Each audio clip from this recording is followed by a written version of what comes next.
guys, welcome back. I am going to do something. I did this when I first started my channel, which was so long ago, like 2 months ago.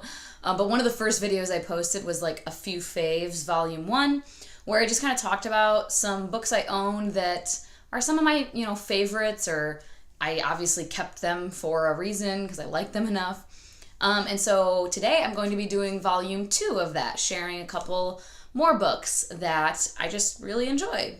The first book is Holes, and I can't even, Louis Sachar, I'm not sure. But I mean, I feel like most people are pretty familiar with this book if you've been a reader since childhood, for sure. And my copy, I had to, in that app Libib that I talked about in my little bookish merch video, I had to manually put this one in because it's an edition that's only available for distribution through the school market from Scholastic.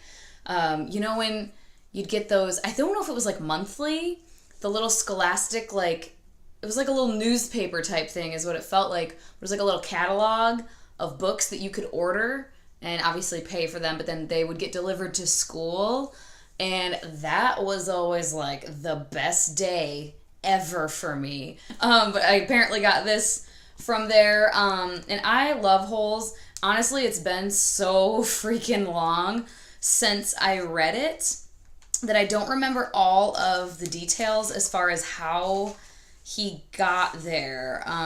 Stanley, who's the main character. But basically, he's at this camp for boys. I think it's only boys. I'm pretty sure it's only boys, yeah. And they just have to dig holes all day. And I feel like it's it's a juvenile, delinquency thing. Like, they've done something bad or they're misbehaving. So they get sent here. And there is the warden, which I mentioned in a recent tag video talking about a villain, that the warden is a very good villain. And she's the one that's having these boys dig these holes for a reason that is mysterious. And I will not say in case you haven't read it for some reason. This next one, I'm sure most people have read. I think it's probably required reading for some classes in some schools. But as you'll see, I've clearly read it a few times. And that is Anne Frank, The Diary of a Young Girl. I mean, this thing is battered. I have tape on it. And I love it. I am not a book snob in this regard as far as my editions. I mean, I would probably want to get a nicer edition just because it is one of my favorites. But I'm the type of person who I feel like I would keep this one even if I got a newer, nicer, maybe some sort of collector or some crap edition. I would still keep this one because it's sentimental value. It's proof of how much I love it, that I've read it this many times. At any rate, if for some reason you don't know what this is about, it's about Anne Frank. It's literally her diary. And it's just very eye-opening. This next one is also nonfiction. It is a memoir. It is Lucky by Alice Sebold, who wrote The Lovely Bones. And Lucky is a memoir. It is Alice Sebold's personal experience with having been raped.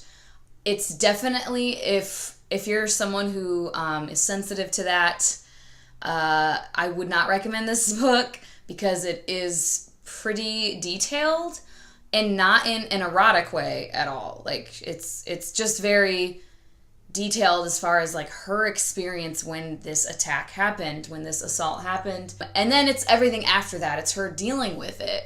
It's a good, this one and The Diary of Anne Frank, it's a huge reason why I love reading, as I said in that video of why do we read? There's certain experiences in life that I'm never going to have, and some like this that I hope I do not have, that I hope that I'm fortunate enough that I never have to experience this, but I don't want to be ignorant to what that might be like for somebody. And it's not a curiosity, ooh, I just want to know. It's I want to be able to understand you if you've gone through that, and what emotions you might be experiencing, what things you might be thinking, so I can be a better human, I guess. I mean, this is all just my opinion on it as someone who hasn't experienced that, so I don't know if someone has experienced it, if they would read this book and be like, bleh, this isn't how it was for me. But I don't even think that could be a criticism, because she's not trying to say this is everybody's experience. She's saying this is her experience. And it can be very different per person, you know what I mean? So I think it's a good thing to read. These next 3 books were my freaking jam when I was like in elementary and middle school. So I think I've mentioned these books before, but I was obsessed with wolves when I was a kid. Like, my whole room was just wolves everywhere. Like, you know those t-shirts that'll have like, and now it's like, oh, ironic or whatever, but like those 80s style shirts that have like, you know, nature on them, animals on them, wolves, whatever. Yeah, my bedspread was that. And my like wallpaper border around my room was exactly that, but like on wallpaper. It was like a set that came together. I had little figurines of wolves.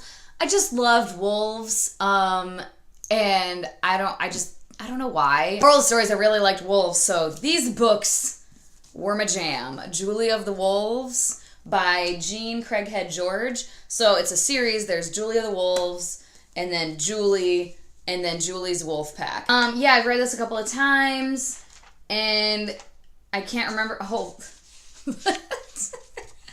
oh, my little holographic wolf thing that had my name on it. Oh my god, I love it. Anyway, I can't remember the whole plot. Basically, though, there's this girl. She's in Alaska, and if I remember correctly, she gets like married off, and she's really young, and this dude like sexually assaults her, and that's it's not graphic by any means, but it's like kind of realistic. But she runs away, and she's trying to go to San Francisco. She has a pen pal there, but she gets lost in the wilderness and then finds this wolf pack and like integrates into this wolf pack. She's running around on all fours, like imitating them, learning their ways, learning their like pack hierarchy and everything.